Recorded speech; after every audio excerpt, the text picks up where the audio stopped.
everyone. I'm Nancy Bauman, the book professor and owner of Bookarma. I am really passionate about helping authors, and as a book coach, I help everyday people write high-impact nonfiction books that will either save lives, change lives, or transform society.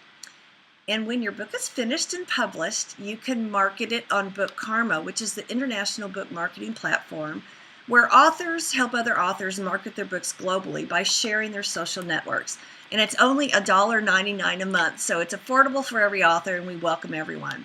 Now, you will see the web addresses for both the Book Professor, which is my book coaching business, and Bookarma on the side, as well as for Foreword Reviews, because our guest today is from representing Foreword Reviews, and I'll introduce her in just a moment. Like I said, I am really passionate about helping authors and about helping you to be successful.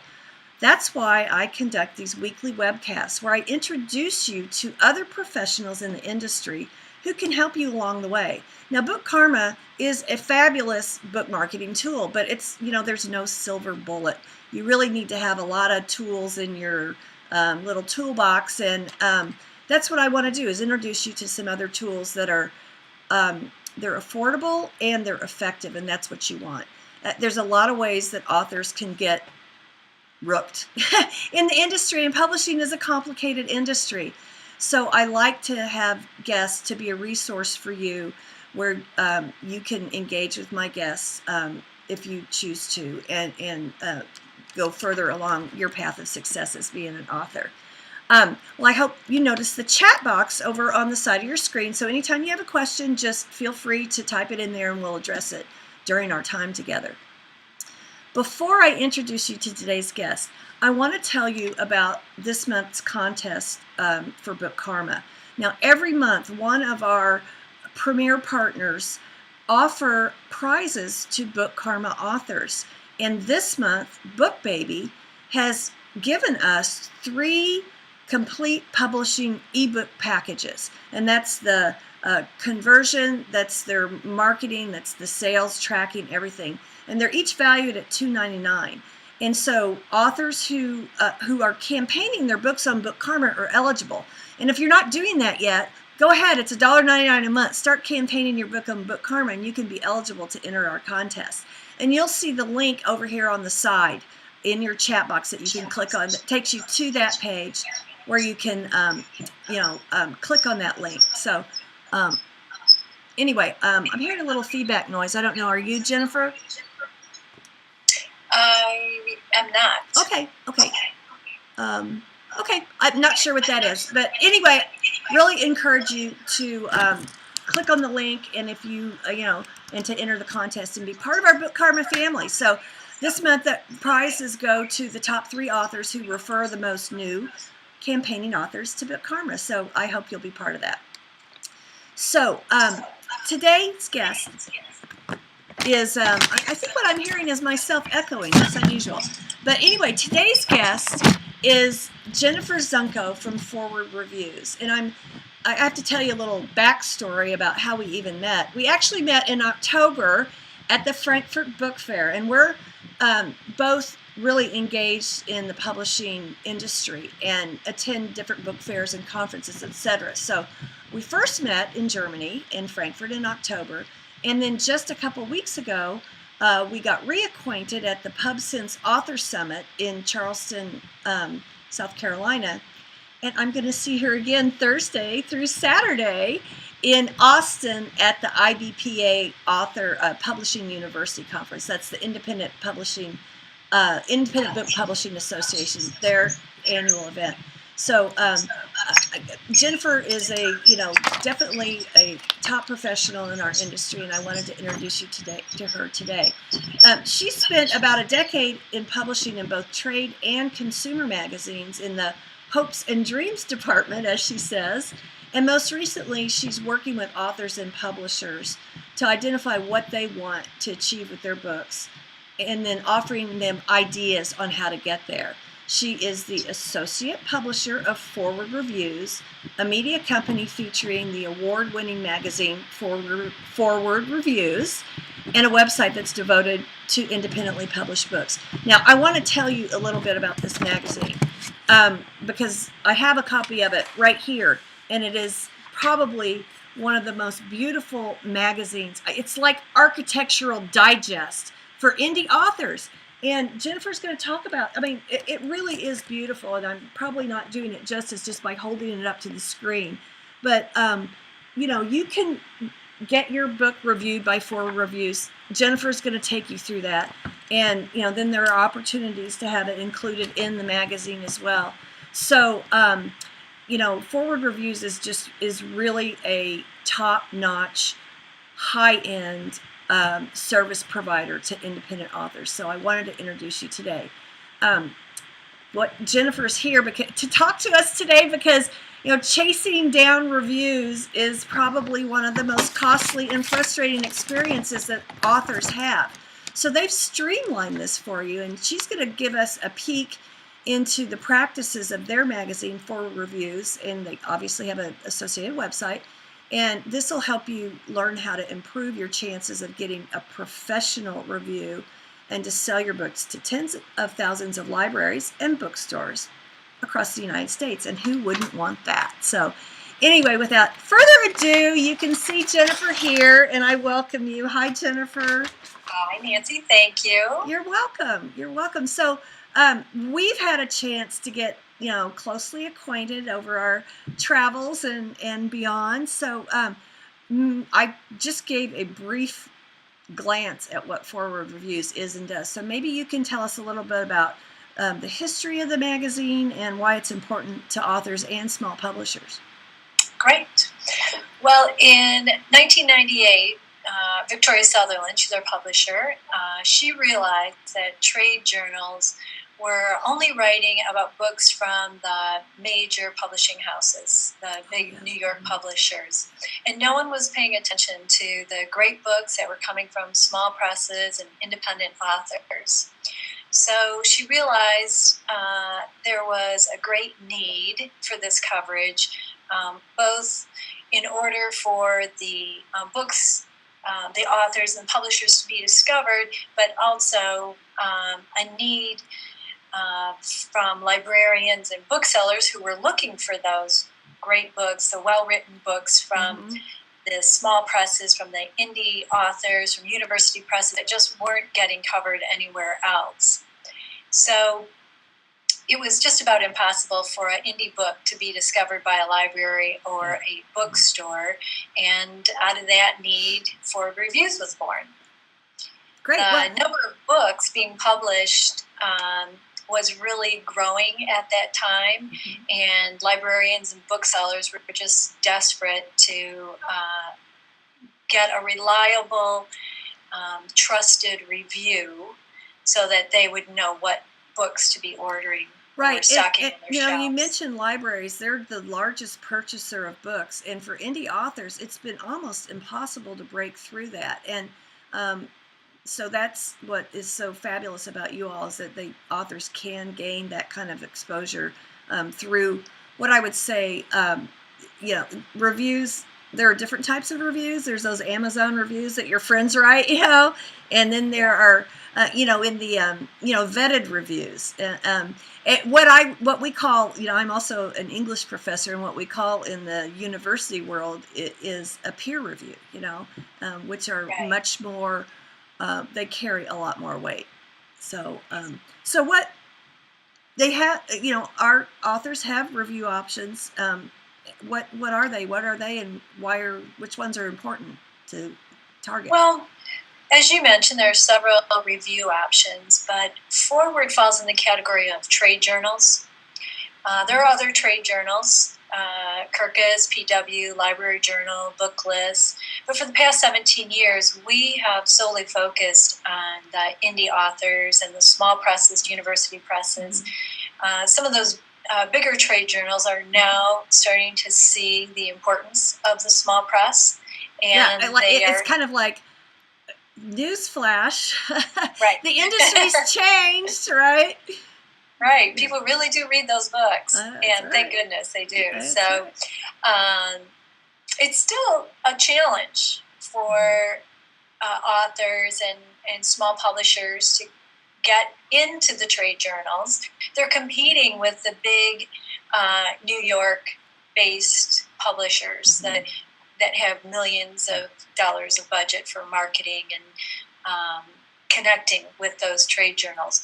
We still do not review any books from the Big Five. We still are on our mission to only review the great books from small presses and indie authors. Well, I love that mission because, like I said, the industry has changed so much. You guys were way ahead of the curve,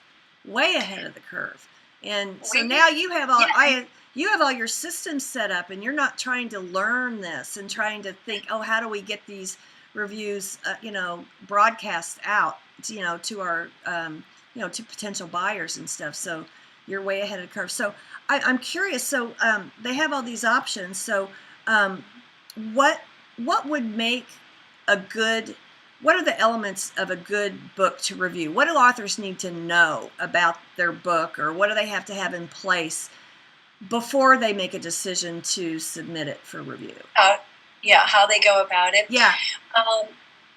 The way our process works, and it's the same at other review journals, we have an editorial calendar, and we all have submission guidelines posted on our website. You can always go there and look up exactly what's needed for the particular journal that you're applying to. But typically, trade journals are read by librarians and booksellers and other industry professionals, so they want to know the newest books coming out. Right. What is coming out?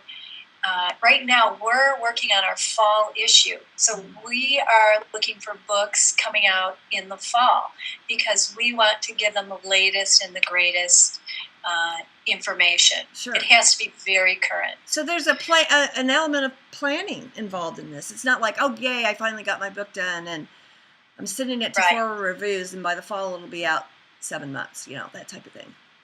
Yeah, so you need the to plan savvy ahead. Publisher or author will build in some marketing time. Mm-hmm. They will set their publish date far enough in advance so that they can submit their book and be considered for review in these trade journals. Sure. And the book has to be pretty much ready to go.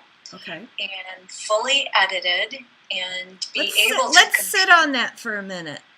Okay, I know you like the editing topic. I do. Because we are now into a new generation of independent publishing. First generation of self-publishing was so bad. It's like the kids did the cover and nothing was edited. And there are some stringent conventions in publishing. And it all starts with the writing.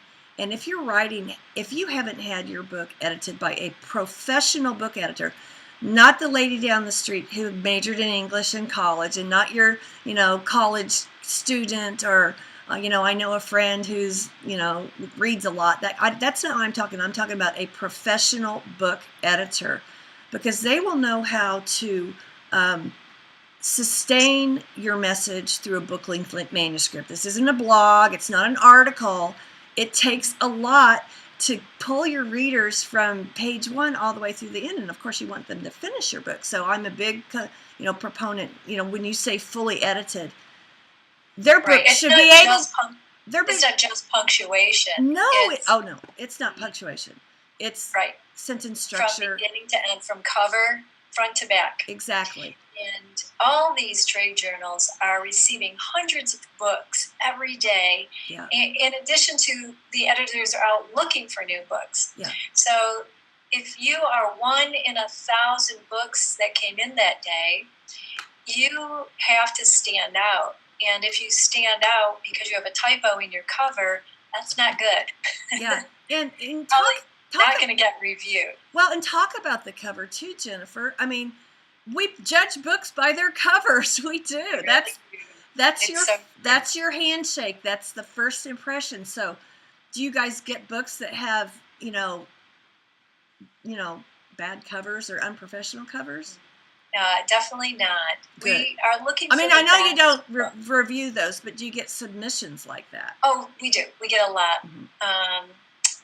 A wide variety of the quality of books that are submitted. And not just our magazine, but other trade journals as well. It's a manual process. They all get the book in. An editor, looks at the cover. They look at the back cover. They want to make sure that it's typo-free, that it's well written, that it's well produced. Then the inside needs to look like a traditional book. Yes. It needs to be professionally produced, and it has to be typo-free. Of course it does. Well, and then, I was talking about industry standards. I mean, there are really easy ways for me to see if you've had a professional book designer. I can go to the first page of every chapter, and if there's a page number on that, I know it was a do-it-yourself thing. So you can't be expected to know all this, and that's why you work with professionals, before you get to the stage of engaging with Foreword Reviews. So anyway, off my soapbox. You don't want it to be a waste of your time, and you want to present your best product. Exactly. You want the best opportunity. You're going on stage in front of an editor who's going to be looking at the front matter in the front of the book. They're going to read the back cover if it's nonfiction. They're going to want to know that this author has some credibility in their field, and that's they're an important contribution with their book. Yep. Well, so you mentioned libraries and bookstores. So what's the benefit for authors to be included in those buying decisions? Right. You want to be discovered by a library or bookstore, and they have a lot of options in front of them also. There are over 100,000 libraries in the country, and I think every author would like to be able to sell just one book to every library. Yes. And that's not to mention the independent bookstores that exist all over the country as well. And there was a recent nationwide survey of libraries, and I read a number, I think it's $1.2 billion is spent on book acquisitions each year. Wow. So libraries are spending a great deal of money on book collection, and they are not only buying books from the big five, but they are buying books from small publishers and indie presses, and especially regional books. They love to have books in their library or in their bookstore from a local author that they know there's a built-in audience. Yeah, that so makes sense. In order to get into those databases that librarians and booksellers use for ordering, one way is to get a review from a professional trade journal. Yeah. The top trade journals like Foreword and PW and Kirkus and Library Journal, they all license their reviews to those databases. And librarians must have a professional review before they can order a book. Oh, you're kidding. See, I had no idea about that. And that is really important. So when you say they license the reviews to the databases, how would a librarian access this? I don't know that process, so maybe you could clue us in a little bit.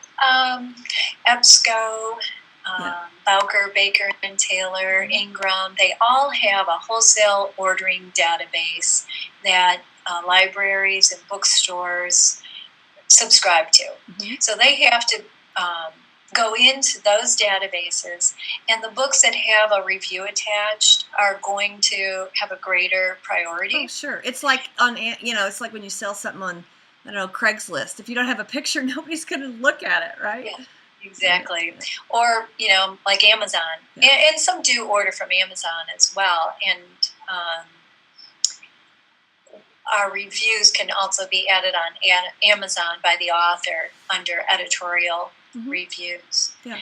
But reviews help to sell books, because if a librarian or a bookseller or a reader doesn't know about that book, it's going to be very difficult for them to judge just from a picture and just from a blurb that the author posted. So they want to hear from an outside source what it is that, why this book is worthy. Yeah, well, I love that, because that's, like you said, if there's 100,000 libraries, oh gosh, what a rich market. And Right. they're looking for books, right, Jennifer? Aren't they looking for books to include in their collections? That's exactly. And it bookstores are generally buying year round. Libraries are buying year round. Some of them are buying more at the end of their fiscal year before the new year starts, if they have budgets left. And the rise of the small press and the independent author has created demand within readers, Yes. but it's also created demand within libraries and bookstores. So they read our magazine, they get it, our magazine comes out quarterly, and they're looking for the best new books coming out. They're looking for an indication of what books or what authors are up and coming. Yeah, well, that's great. That's really great information. So let's talk a little bit about the selection process. So when an author submits a book to you for review, what's the editor looking for, and how do they decide which ones that they want to run with? Well, as I mentioned, this is the editors at our magazine, editors at all magazines. They're humans, and they are looking at every book that comes in, front to cover. They want a high quality book that's going to be important in that genre. And we review books in all genres. So these are all new books coming out, and the published date will align with the published date of the magazine. Mm-hmm. So you showed a spring issue earlier, and all the books listed in there have a spring published date. Mm-hmm. We are working on our summer issue, but we're starting to look for books for our fall issue now. Sure. And so it's important to go to all the different trade journals that you want to appear in and see what their editorial calendar is, what are their deadlines, and how you can be considered. But we also, there are other options. It's a very small percentage that are included in a trade journal for review. Mm-hmm. And again, as a kind of the pioneer in the industry back in 2001, Foreword realized that there were way more books that needed to be reviewed than what we could accommodate in the magazine.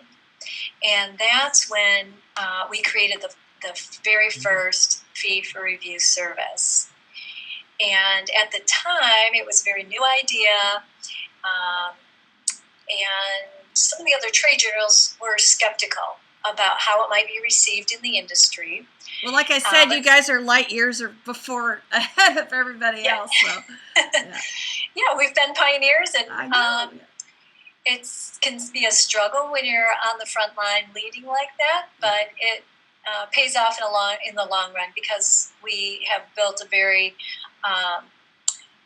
successful program that's great for the authors and publishers. They're getting reviews from Foreword.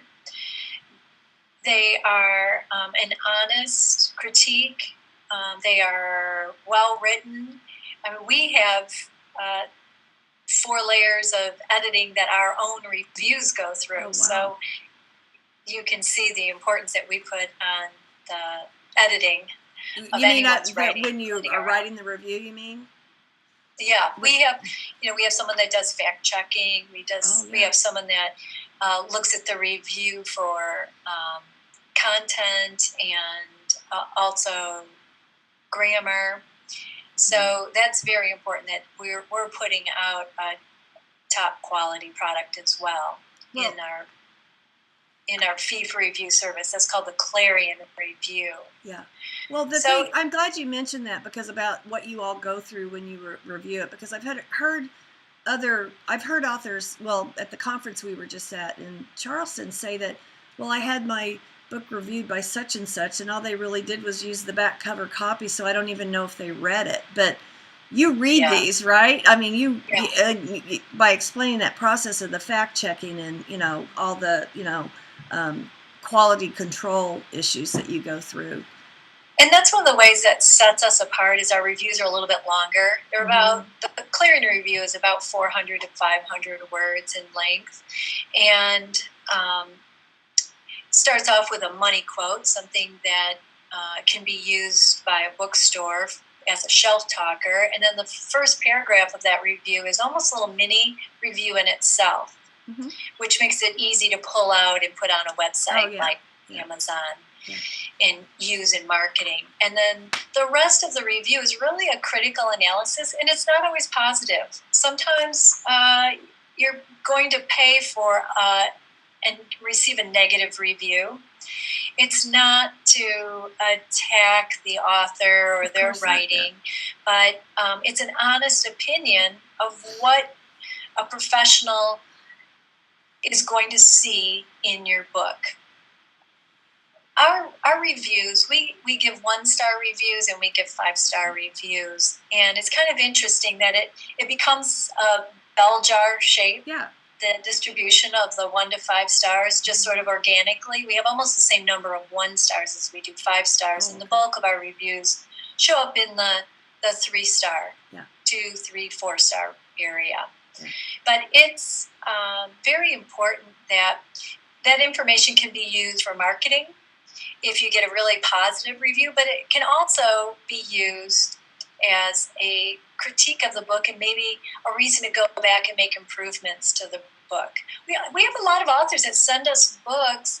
They will send a PDF of their manuscript after they feel like it's ready, but they want a clearing review to see what people are going to say about their book. What is going to be an honest opinion about their book. So you accept those kind of, like you said, book, just a professional opinion type thing, right? A galley or a manuscript can be submitted. Yeah. And in that case, it's more of a preview or you think of it, you're paying a consultant a fee to analyze the quality of your book. And why not know before it's published instead of start hearing, things from reviewers, etc. So that's an important service that you all offer. But a lot of it, so if people get bad reviews, is it going out to all these libraries then? And because I think they want to be a little protective, if they want to make some changes, right? And we completely understand that if you purchase a clearing review and it comes back negative, you have the option to kill that review and it never sees the light of day. Well, that's good to know, because then they have time to, make some improvements and maybe resubmit for a review. So, but if it's 3 stars, 4 stars, 5 stars, it's well worth it to have us post it on our website, and then we also license it or syndicate it out to all those databases we were talking about earlier. And so you can consider it a marketing fee if you feel more comfortable people using invest in marketing and all, and so you're talking about paid reviews. So why don't you tell us a little bit about what the costs are? The clearing review is $499. It's a 400 to 500 word review written by our same reviewers from our magazine, and the same quality. A little bit more of an analysis maybe to it, and we return it in 4 to 6 weeks. So you can order those on our website. There's more information there about the clearing review, and other companies have started the past few years offering a similar service. And if you do use a fee for review service, you just want to make sure that it's an honest opinion. You don't want to pay for a 5-star review. You want to pay and get an honest review and an honest opinion about your work, and hopefully that's 5 stars. You want to make sure that the review has wide distribution. Clearing reviews we post on our website very high traffic website, people looking for new books from indie publishers, and then we syndicate it out to these licensees, the databases used by librarians and booksellers. You want to make sure that it's going to an audience that is appropriate for your book. Yeah, and $495, I can just hear some people going, okay, I'm going to get back on my soapbox for a minute. Okay. If you want to be a professional author, you hire professionals to help you through that process. This is not an if you build it, they will come thing. You have to attract attention to yourself. Now, Jennifer just said that they're looking for submissions for October. I bet you could scrape up $495 between, now and October. I don't know. Maybe they need to pay now, but you have to have a marketing budget. You do. Right. And even if you're published through a small publisher, you know that what they do for you is very limited. So it's a business. It's a personal business of yours. And so, try to, you need to establish a budget for that. And I actually think that if you're going to get exposure to all these libraries and have a starred review and to bookstores, which they will not carry, self-published books, they may carry stuff from, small presses, but if they don't see you, they can't find you. And so this is an excellent way, and you can't find a better name in our industry than Foreword Reviews. So anyway, don't be afraid to invest in yourself, because you've invested all this time in writing your book and in producing it. And so the next investment is through marketing. And by the way, if you market it on Bookarma, that's only $1.99 a month, which is another tool for you to use. So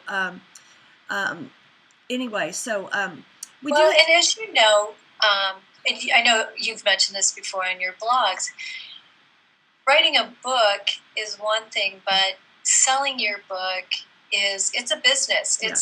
It's like any business, and you wouldn't open a little boutique in a cornfield in the middle of nowhere and not put out signs and not do outreach to try to get people there. You have to have people a way of discovering your book. And our magazine is one, or our fee for review service, which goes just on our website to these licensees, not in the magazine, is another option for authors. Well, and you need to stand out, because I've heard statistics that say there's over 1 million books a year published, especially now that the gates have been opened for independent publishing. And you have to let your needle rise to the top of the haystack in order to be found, and that takes some effort and some investment as well. So one other thing I wanted to talk about too is getting back to submitting your book to be considered for review in the magazine. You don't need to submit an entire press kit to us. The simpler, the better. And all our editor really needs to see is we call it a one-page tip sheet, or it might be called a sales sheet, and we do offer that service on our website for authors also, or you can create your own. Okay. But the editor needs to know, what's the published date, what's the book's title, what's the cost. They want to know that there's going to be distribution for this book. Sure. They don't want to write about a book in the fall issue and find out that the author didn't have distribution yet and no one can get the book. So that's very important too. Well, it sounds like it's a lot of the same things that they would put into books in print, that would be, where they're distributing, et cetera. So, right. Yeah. Anyway, well, there's a question here about from Kat that she's asking that, do you match the book with a reviewer that is experienced in that genre? That's really important at Foreword Reviews, and we've been working with a lot of the same reviewers for a couple of decades now, so we've gotten to know their strengths. And internally we have a system where we will identify maybe 5 to 10 reviewers that we feel are qualified to review a book, and we offer it up to them. Okay. And then they respond if they want to review it or not.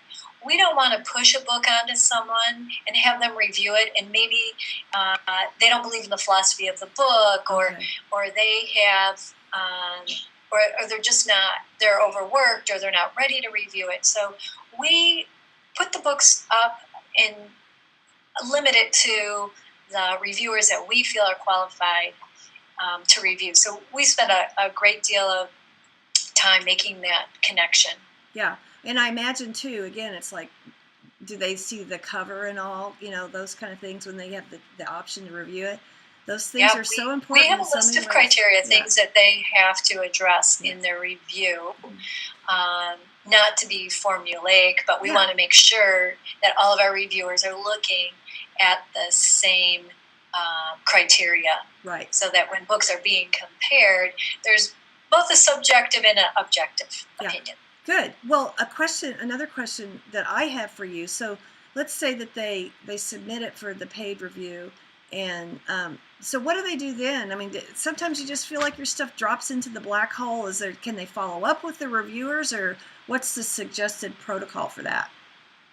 Well, so there's two different systems. One is for the magazine, and as I mentioned before, all review trade journals are getting hundreds of books every day submitted for review. And rather than trying to follow up with a phone call or an email, you're better off sending the book with a tracking number through FedEx or the Postal Service, so you know that the book was received. Sure. And if the book was selected, the magazine will contact you and let you know. Right, and that's not the paid review. That's submitting it to be in the Architectural Digest version of book reviews. So now the clearing review is a little different system, because you submit that you order the clearing review and you send us your book, or you upload or email us your PDF or your ebook, and we will give you a timeline. It will be returned to you the review will be returned to you within 4 to 6 weeks of us receiving your book. And that's fair. You've got a backlog, so Yep. And so for the Clarion review, you accept those at any time, I think. Is that right? It's the magazine that you're doing fall. Right. Yeah. Okay. So that's interesting. Yeah, the magazine comes out 4 times a year, and so. If you go on our website, there's an editorial calendar, and it'll give you the exact dates of when they are making their decisions.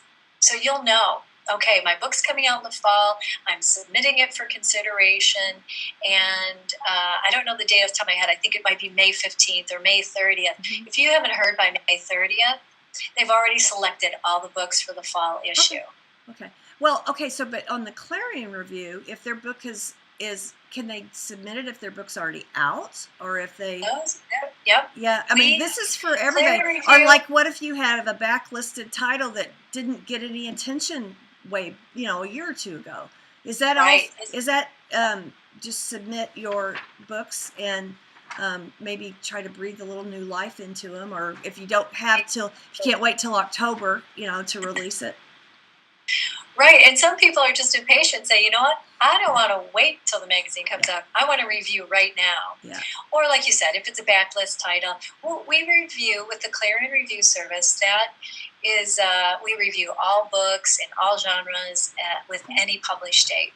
Okay, that's great. And I know that my tribe on Bookarma will really, appreciate that, because we're, like I said, we're looking for all these tools that we can use to get visibility. So, okay, so once they have the review, what do they do with it? What's next? Well, that'll be posted on our website. If it's a Clarion review, it's also licensed out to the wholesalers. Yeah.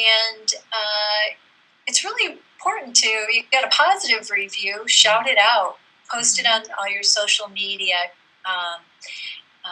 networks, and share it with local libraries. Mm-hmm. Share it with bookstores in your area. Send it to any associations that you're a member of.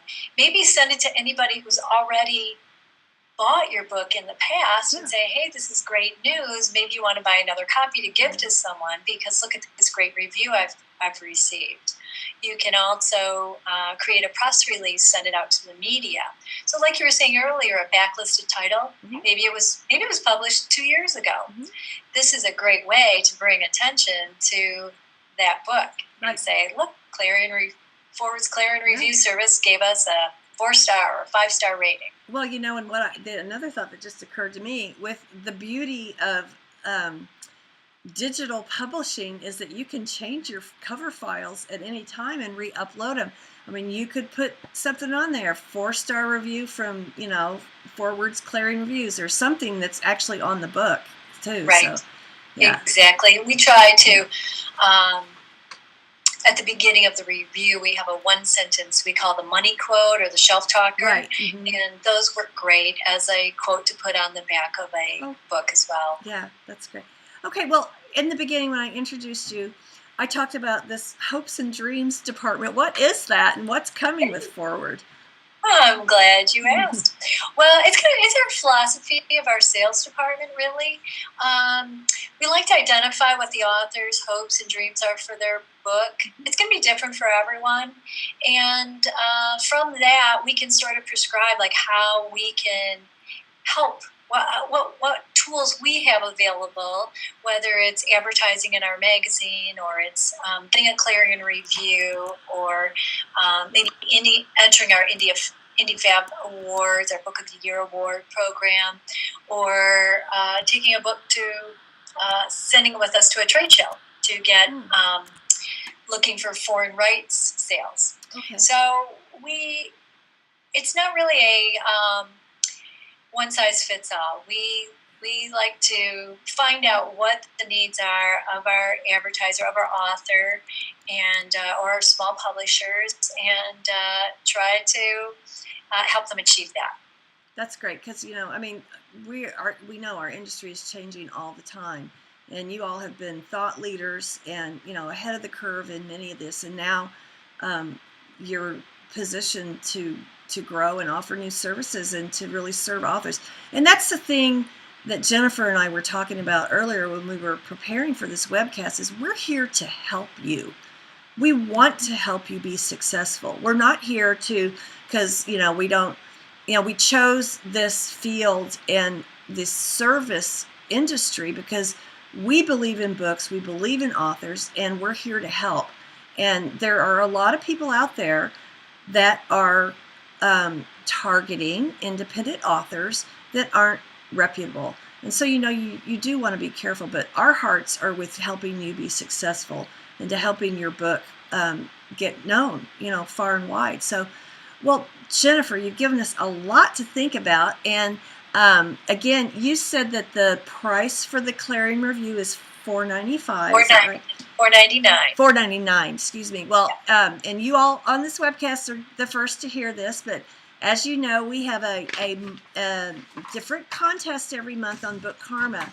And in May, Foreword Reviews has offered to give you the winner of our contest a $100 discount off of that. And so you can see the value of what that will bring to you. So make sure that you're on board with us in May so that you can compete for that prize. And again, our contests are based on referrals. The most new authors that campaign their books on Bookarma, that's the person who will win. And you know what? You know a lot of authors. You're an author. You know other authors. You're in circles. And for $1.99 a month, Bookarma can launch you beyond what you can do on your own. And it's international.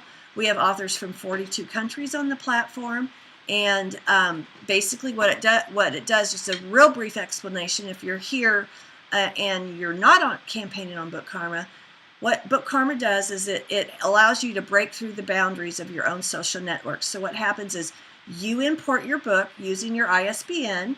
We grab your cover, your description, and you write social messages that go out about your book. Then your book is delivered to a book queue, that people scroll through, other authors who are on the platform. So I'm in St. Louis. Let's say it's my book in St. Louis, and it's in the queue. Well, Susie Smith in Sydney, Australia sees my book in her queue. With one click, she shares that information to her social followers. So I have now reached an entirely new group of readers that I couldn't reach on my own. And when they see that book in their feed, they click on it and go back to my book page on Bookarma, which has a buy now button that I've linked to wherever I sell the book. So we bring new readers to the point of purchase for your book. And it's $1.99 a month. And we measure those results. When they click on it, that's called, to go to the page where they can purchase the book, that's called a clickback.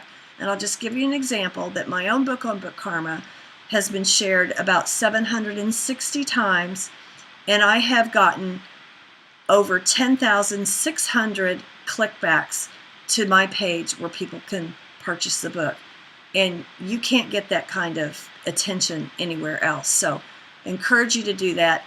When we end the webcast, I'm going to put a link in where that will take you directly to the contest where you can enroll and you can sign up for Bookarma yourself to be eligible. And so, like I said, we're here to help you. So, Jennifer, any parting thoughts? No, I just think authors have to shift from being an author to being a marketer, and that's sometimes a hard place to go. Yeah. But there are people that they can rely on to help along the way. Right. Well, thank you all for your time. I'm Nancy Bauman, the book professor and owner of Bookarma, and I hope you've learned a lot. I know I have from what Jennifer's presented to us, and really sincerely hope you'll take advantage of all we have to offer. So thank you. Bye-bye. Great. Thank you.